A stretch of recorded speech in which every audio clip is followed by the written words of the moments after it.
The skies over Earth darkened as the Galactic Empire's fleet descended, their colossal ships blotting out the sun. The shimmering shields that enveloped their vessels seemed invincible, reflecting Earth's desperate missile strikes like harmless sparks against a fortress. The Empire's ultimatum had been clear: surrender all key resources or face annihilation. Earth's leaders had unanimously rejected the terms, but now the cost of their defiance was evident. From the ground, civilians watched in horror as one city after another fell under the Empire's relentless assault. Precision strikes from orbital cannons reduced skyscrapers to ash and rubble. Panic rippled through the populace as news channels broadcast images of devastation, iconic landmarks crumbling and entire neighborhoods wiped off the map. Earth's most advanced weaponry, painstakingly developed over decades, failed spectacularly. Missile systems, laser-based defenses, and drones were utterly useless against the Empire's energy shields. Even the once mighty military forces appeared laughable in the face of such overwhelming power. In hastily assembled command centers, military leaders analyzed the battle with grim determination. General Sarah Quinn stood at the forefront of one such center, surrounded by holographic displays of Earth's defenses and the enemy fleet. Her face betrayed no fear, though the losses mounted with every passing hour. The grim-faced men and women around her were out of solutions, their discussions devolving into debates that skirted desperation. "We can't win this," one commander muttered, his voice trembling. "Their technology is centuries beyond ours." General Quinn silenced the room with a single word: "Enough." She pointed to the holograms of the alien ships. "They may have better technology, but they underestimate us. We've faced impossible odds before. We will do it again." Miles away, in a quiet suburban workshop, retired military historian Harold Mills watched the news on an old television. His brow furrowed as footage showed Earth's missile systems failing against the shimmering shields. Beside him, gathering dust, sat a relic of a bygone era, a World War II-era flak cannon, disassembled and stored piece by piece.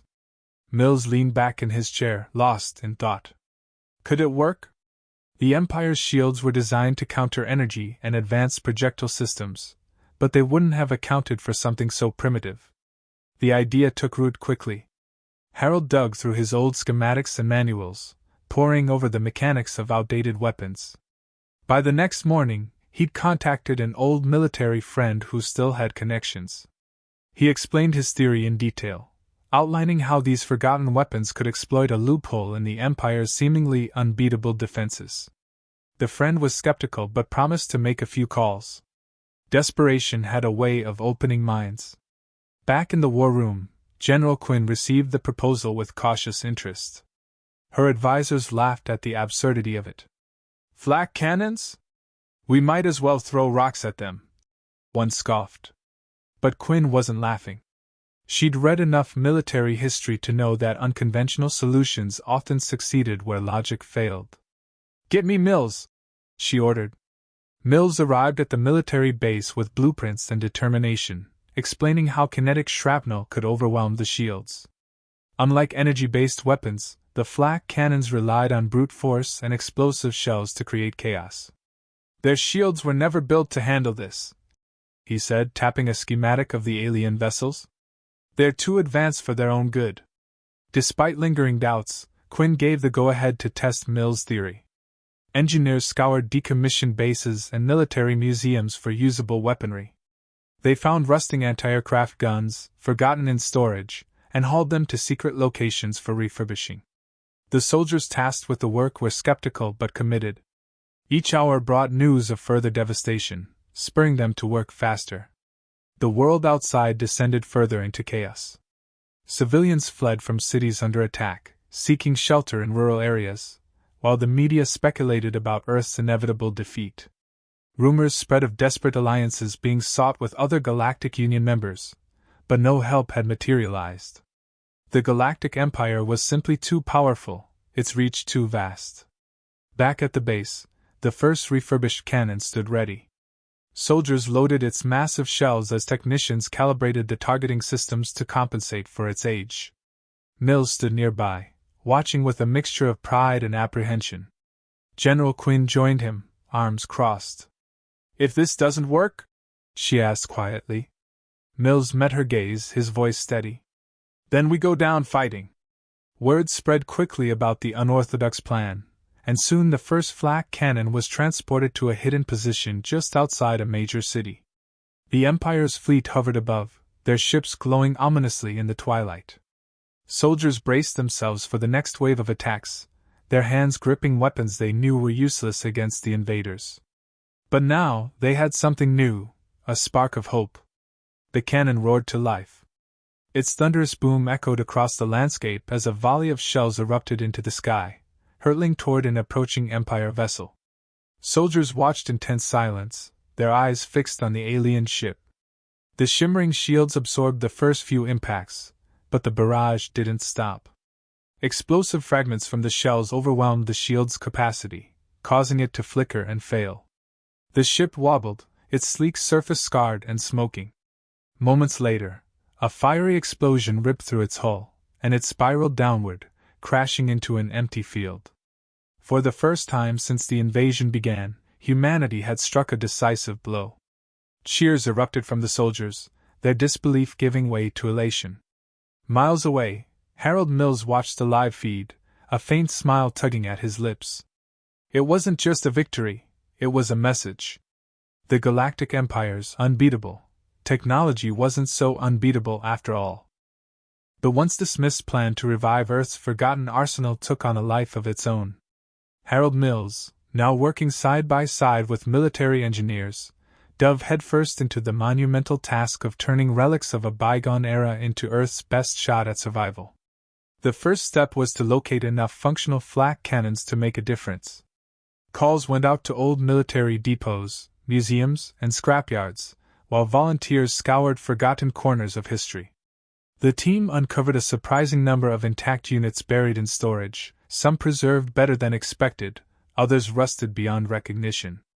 Every discovery brought a mixture of excitement and anxiety. For some, it felt surreal that Earth's fate hinged on weapons that had last seen action against propeller planes. But there was no time for skepticism. The weapons were transported to secret facilities, and the refurbishment began. The workshops became hives of frantic activity. Engineers stripped down the cannons, cleaning decades of grime and corrosion. Components were replaced or reinforced, and advanced sensors were integrated into the systems to improve targeting accuracy. It was a marriage of old and new, as cutting-edge computers were paired with mechanical systems designed for another century. Ammunition was another challenge. The old explosive shells were meticulously examined and modified for maximum effectiveness against the Empire's shields. Every detail mattered, and there was no margin for error. Civilians soon joined the effort, transforming the operation into a symbol of unity. Blacksmiths, machinists, and even hobbyists contributed their skills, producing parts and assembling components. Some brought their own tools and worked long hours, driven by a shared sense of purpose. The work wasn't glamorous, but it was meaningful. The sight of people from all walks of life coming together was a rare moment of hope in a world overshadowed by despair. The atmosphere in the workshops was tense but electric. Every successful test fired another spark of optimism. Early setbacks were inevitable. Rusted mechanisms failed, targeting systems misaligned, and shells detonated prematurely. But each failure became a lesson, driving innovation and adaptation. Engineers adjusted designs on the fly, using whatever resources they could find to keep the project moving forward. Harold Mills became a cornerstone of the effort, his deep understanding of the weapon's mechanics invaluable in troubleshooting problems and inspiring confidence. Outside the workshops, the devastation continued. Empire ships hovered ominously over the planet, their presence a constant reminder of the stakes. Reports of new attacks trickled in daily, keeping everyone on edge. The pressure to deliver a functional solution mounted with every passing hour, yet there was an unshakable determination among the team. The weapons were their answer to a problem no one else could solve, and failure was not an option. As the first cannon neared completion, the military devised a plan to deploy it. General Quinn oversaw the preparations personally, ensuring that the refurbished weapon would be field-ready and strategically positioned. The idea was to test it against a smaller Empire vessel, one that regularly patrolled the outskirts of human settlements. It would be a high-risk maneuver, with no guarantee of success. But the alternative, waiting for the Empire to strike again unopposed, was no longer acceptable. Meanwhile, the media caught wind of the effort, sparking a wave of curiosity and skepticism among the global population. Images of rusted cannons being repaired next to advanced targeting systems circulated, igniting debates over whether humanity's desperation had gone too far. Critics called it a doomed project, a waste of resources better spent on negotiating a surrender. But the people directly involved in the project knew better. They had seen the results of their labor, felt the weight of each shell loaded into a refurbished cannon, and knew they were creating something that just might turn the tide. As deployment day approached, the tension was palpable. The first cannon, lovingly nicknamed the Phoenix, was mounted on a reinforced platform in a concealed location. Soldiers trained rigorously on the refurbished system, learning how to operate it under pressure. Many of them had grown up with stories of humanity's past wars, but none had imagined they'd be manning weapons built before their grandparents were born. Yet, as they practiced loading shells and calibrating the targeting system, a sense of pride began to take hold. The success of the Phoenix became the focus of the team's hopes and fears. The Empire's ships loomed in the sky, and every glance upward reminded them of the stakes. But within the workshops, another cannon was being refurbished, and another after that. Each completed weapon brought them closer to the possibility of not just surviving, but fighting back. For the first time since the invasion began, humanity had more than just resolve, they had a plan. The moment the first refurbished flak cannon fired, the world held its breath. Soldiers on the ground and civilians watching from underground bunkers stared skyward, waiting for the outcome of the risky gambit. The cannon roared, releasing a cascade of explosive shells that streaked toward an Empire ship descending over a critical urban area. The shimmering shields of the vessel flared as they absorbed the impacts, but this time, something different happened. The barrage of shells created a storm of kinetic energy and shrapnel that overwhelmed the shield's ability to stabilize. With each successive hit, the once impenetrable barrier flickered, then collapsed in a cascade of sparks. The Empire's ship, its sleek surface now exposed, wavered unsteadily. Moments later, an explosion erupted from within its hull, and the massive craft careened downward, crashing into an open field. A stunned silence followed before a cheer erupted among the soldiers manning the cannon. For the first time since the invasion began, humanity had struck a blow that mattered. News of the victory spread like wildfire. In a matter of hours, the footage of the downed Empire ship was being replayed across every remaining communication channel. The people of Earth, battered and broken, finally had a glimmer of hope. The skepticism that had surrounded the project began to dissipate, replaced by cautious optimism. Across the workshops and military bases, engineers and soldiers doubled down on their efforts. The old, outdated weapons that had once been dismissed as relics were suddenly humanity's greatest asset. But the victory also brought new challenges. The Empire, enraged by the unexpected loss, immediately altered their tactics. Their ships began operating in tighter formations, relying on overlapping shield systems and faster maneuvers to avoid further losses. It was a calculated response, designed to neutralize the humans' newfound advantage. The stakes rose with every adjustment, and the margin for error shrank. General Quinn and Harold Mills convened with the military's top strategists to adapt their approach. The key, they realized, was unpredictability.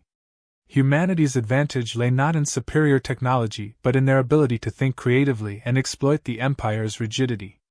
Using guerrilla tactics, the military began positioning the refurbished flak cannons in hidden locations, often baiting Empire ships into carefully laid traps. Civilians played a crucial role, feeding intelligence from occupied areas and using makeshift drones to monitor enemy movements. The next engagement was even more dramatic. A squadron of Empire ships had been spotted approaching a major industrial zone. This time, 3 flak cannons had been deployed in a triangular formation, each concealed within abandoned buildings. As the ships entered the kill zone, the cannons opened fire in unison. The overlapping barrage of explosive shells created a storm of destruction, overwhelming the shields of not just one, but two Empire vessels. Both ships plummeted to the ground in flames, while the remaining ships retreated, unable to withstand the coordinated assault. These victories began to have a ripple effect far beyond Earth. The Galactic Union, long cowed by the Empire's dominance, took notice. Reports of humanity's resistance began inspiring whispers of rebellion on other oppressed planets. Species that had long accepted their subjugation started to question the Empire's supposed invincibility. The fact that a primitive species like humanity could defy the Empire sent shockwaves through the galactic community. Within the Empire's ranks, frustration boiled over. Commanders, unused to such effective resistance, argued over how best to proceed. Their reliance on predictable strategies and technological superiority had been their greatest strength for centuries, but now it was proving to be their Achilles' heel. Every attempt to adapt was met with yet another unconventional tactic from the humans. The Empire's inability to quickly neutralize the flak cannon strategy further eroded their aura of invincibility. On Earth, the resistance gained momentum. More flak cannons were brought online, and additional tactics were integrated into the strategy. Engineers developed makeshift EMP devices that disrupted the electronic systems of Empire's ships, further leveling the playing field. Hackers, often dismissed in traditional warfare, played a pivotal role by infiltrating enemy systems, causing confusion and miscommunication among the invading forces. Humanity's ability to combine outdated weaponry with cutting-edge improvisation became their signature approach. Despite these successes, the cost of the war remained staggering. Entire cities lay in ruins, and millions of lives had been lost. For every Empire ship that was brought down, Earth paid a heavy price. Yet, the victories had a unifying effect on humanity. People from all nations and backgrounds came together, pooling their skills and resources to support the fight. The war had transcended borders and politics, uniting humanity in a way that had never been seen before. The momentum continued to build. Each battle brought new lessons, new strategies, and new hope. The Empire's fleet, once considered invincible, began to shrink as more ships were destroyed or forced to retreat. What had started as a desperate act of defiance had become a full-blown counteroffensive. Humanity was no longer just surviving, they were fighting back, proving that even the most advanced enemy could be brought low by determination, ingenuity, and the will to resist. The victory against the Empire's flagship marked a turning point not only for Earth but for the galaxy as a whole. The once mighty invaders, who had arrogantly assumed their dominance was unshakable, now found themselves retreating from a planet they had underestimated. The Galactic Empire's fleet left behind wreckage and scars, but they also left behind something far more significant, the spark of rebellion. In the days following the retreat, Earth began to rebuild, though the cost of survival was painfully evident. Entire cities had been reduced to rubble, and millions of lives had been lost in the struggle. Despite the devastation, a sense of unity had emerged among the survivors. For the first time in generations, humanity stood together as one people, driven not by competition or division, but by the shared knowledge that they had defied an empire that spanned the stars. General Quinn stood at the forefront of the reconstruction efforts, not just as a military leader but as a symbol of resilience. Her image became iconic, a representation of humanity's unyielding spirit. She led not just with strategy but with compassion, prioritizing the care of civilians and the rebuilding of critical infrastructure. The soldiers who had manned the flak cannons and those who had fought on the front lines were celebrated as heroes, their stories immortalized in broadcasts and written accounts. Meanwhile, Harold Mills returned to his workshop, though he could no longer remain in the shadows. The man who had resurrected humanity's forgotten arsenal became a reluctant public figure, revered for his ingenuity and determination. Though he shied away from the spotlight, his contributions to the war effort inspired countless engineers, scientists, and ordinary people to think beyond conventional limits. His work became a cornerstone of a new era of human ingenuity. Earth's victory resonated far beyond its atmosphere. The news of the Empire's defeat reached the farthest corners of the Galactic Union, where it sparked waves of hope among oppressed species. planets that had long accepted their subjugation began to reconsider their place in the galaxy. If a so-called primitive planet like Earth could stand against the Empire, why couldn't they? Whispers of rebellion turned into organized movements, and soon, pockets of resistance emerged across the galaxy. The Galactic Union, a puppet organization controlled by the Empire, found itself facing an unprecedented crisis. Members who had once been silent now questioned the Empire's authority, emboldened by Earth's defiance. Diplomatic channels, once dominated by fear and compliance, became battlegrounds of debate. Earth, though still scarred from the war, was invited to these discussions as a symbol of resistance and as a potential ally to those seeking freedom. On Earth, the focus shifted from survival to preparation. Though the Empire had retreated, it was clear the war was far from over. Humanity began forging alliances with newly rebellious planets, sharing tactics and resources. The flak cannons, once a desperate gamble, became the blueprint for other species to develop their own unconventional methods of warfare. Earth sent engineers and advisors to help these planets adapt their strategies, creating a network of resistance that spanned the stars. The rebuilding of Earth also became an opportunity to evolve. The lessons learned from the war shaped humanity's future. Resources were no longer squandered on petty rivalries. Instead, they were redirected towards strengthening defenses, fostering innovation, and improving the quality of life for all. The war had taught humanity that survival depended on unity, and that their strength lay not in their technology but in their ability to adapt and persevere. The Empire, meanwhile, struggled to contain the growing rebellion. Their once unchallenged fleet was stretched thin as uprisings erupted on multiple fronts. The tactics that had worked against Earth now failed as resistance fighters across the galaxy adopted humanity's methods. The Empire's rigid hierarchy and reliance on technological superiority proved to be their undoing, as they were unable to adapt to the chaotic, decentralized tactics of their opponents. As Earth rebuilt and its influence grew, it became a beacon of hope for those still fighting for their freedom. Human diplomats and military advisors traveled to distant planets, sharing stories of resilience and defiance. They brought with them not just knowledge but the belief that even the most powerful empire could fall. For many, Earth became a symbol of what was possible when people refused to accept oppression. Years after the initial invasion, the tide of the war had fully turned. The Empire, once a monolithic force, was fractured and in retreat. The Galactic Union, no longer a puppet, began to reorganize itself into a coalition of free planets, with Earth playing a leading role. General Quinn, Harold Mills, and countless others who had fought in the war became legends, their names etched into the history of a galaxy forever changed. As the final remnants of the Empire's fleet vanished into the void, Earth stood not just as a survivor but as a victor. The people of Earth had proven that even in the face of overwhelming odds, ingenuity, determination, and unity could overcome the greatest of challenges. They had rewritten the rules of war, inspired a galaxy, and ensured that their place among the stars would never again be dismissed.